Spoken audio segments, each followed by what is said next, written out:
Hello everyone, আসসালামু আলাইকুম। তো বন্ধুরা, আজকে আমি তোমাদের এই বিয়েবাড়ির পুরো ভিডিওটাই আজকে তোমাদেরকে দেখাবো। তো আমি রেডি হয়ে চলে গেলাম ফাইনালি বিয়েবাড়িতে। আর গিয়ে আমার বোনের পাশে গিয়ে বসলাম। গিয়ে দেখলাম ও ক্ষীরের প্লেটে বসে আছে, তো আমি একটু খাইয়ে দিলাম। তারপর একটু ফটো ভিডিও করছিলাম। ওর ভাইদের পাশে নিয়ে ফটো ভিডিও করছিল, তো আমি একটু ক্যাপচার করে নিলাম। তারপরে চলে যাব স্ট্যাটারের ওখানে এবং খাওয়া দাওয়া যেখানে হচ্ছে।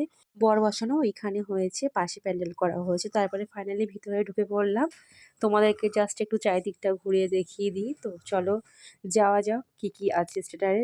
গিয়ে খাবো, তোমাদেরকে তো অবশ্যই দেখাবো। তো চলো, এখন চলে গেলাম ফুচকার ওখানে। ওখানে ভীষণ ভিড়। তারপরে চলে গেছি একটু কফি খেতে। আর দেখো আমি ফাইনালি নিয়ে নিলাম, তো খাচ্ছিলাম। আর আমি কফি খেলেই আমার জিভটা পুড়ে যায়, কেন আমি জানি না।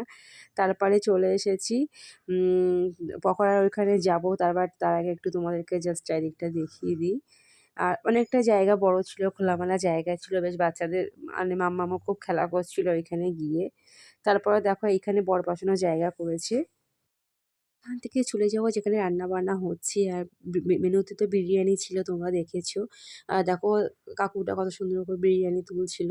তারপরে চলে গেছি যেখানে খাওয়া-দাওয়া দিচ্ছে আর সবাই মানে বসে পড়েছে খেতে। আমি তারপরেই বসবো। বাট এখন একটু আয়াতের পাপা খেয়ে নিচ্ছিল, যেহেতু আয়াতকে মানে নিয়ে একসাথে বসা যায় না।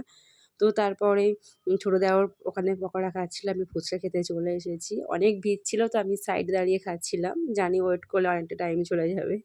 তো যাই হোক, মানে ফুচকাটা খুব সুন্দর ছিল খেতে। তারপর আয়াতের পাপা দাঁড়িয়েছিল আয়াতকে নিয়ে। ফাইনালি বর আসবে, তো আমরা সব তো প্লেট নিয়ে দাঁড়িয়েছিলাম। আর তারপরে দেখো বরের গাড়ি চলে এসেছে। সবাই বোনেরা গেট ধরে রেখেছিল, তো দেখো বর দাঁড়িয়ে আছে। তারপরে ফিতে কাটার কেটে তারপরে মিষ্টিটা খাইয়ে দেবে। তো খাওয়ানোর পরেই দেখো যেটা সবথেকে মজার এবং হাসির মুহূর্ত ছিল, স্প্রে দেওয়াটা। মানে এরা সঙ্গে সঙ্গে স্প্রে দেওয়া শুরু করে দিয়েছে। আর একদম কি অবস্থা করেছে তার সাথে আমারও। মানে আমি পাশেই দাঁড়িয়েছিলাম আর আমাকে স্প্রে দিয়ে পুরো মুখ, চোখ, মাথা পুরো ভর্তি করে দিয়েছে। তো কি করা যাবে, যেহেতু বিয়ে বাড়িতে একটু আনন্দ সবাই করবেই। তো তারপরে বরকে নিয়ে চলে যাচ্ছে। তো দেখো বর এসে গা মুছে দিচ্ছে, যেহেতু স্প্রেতে বরের মুখ পুরো ঢেকে গিয়েছিল। তারপরে আমি তো খেতে বসে আর খাওয়ার ভিডিও তো তোমরা দেখেছো, বাট তবুও জাস্ট ভিডিওর মধ্যে হালকা করে দিয়ে দিলাম। আর যেহেতু আমি স্পিডটা বাড়িয়ে দিয়েছি, ওই জন্য সবই স্পিড খাওয়া দাওয়া দেখাচ্ছে। তো যাই হোক, তারপরে চলে যাব বরের ওইখানে। আর বর তো খাওয়া দাওয়া করছে, যেহেতু খাঞ্জা সাজিয়ে দিয়েছে। আমার হাজব্যান্ড সার্ভ করছিল, যেহেতু সম্পর্কে বোনাই হয়, বোনাইদের তো কাজ ওটাই হয়। তো যাই হোক, তারপর তোমাদেরকে জাস্ট একটু বাইরে আসলাম, একটু চারিদিকটা জাস্ট দেখিয়ে দিলাম। মানে প্যান্ডেল এরিয়াটা জাস্ট অনেক বড়।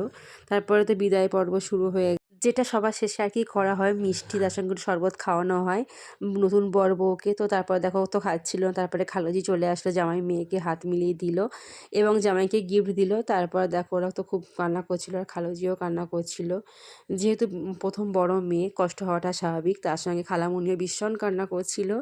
আর আমার এই কান্নার মুহূর্তটা দেখে সত্যি আমি কেউ না কেঁদে থাকতে পারি না। আমিও প্রচুর কান্না করেছিলাম, বাট সেটা তোমাদেরকে আর দেখালাম না।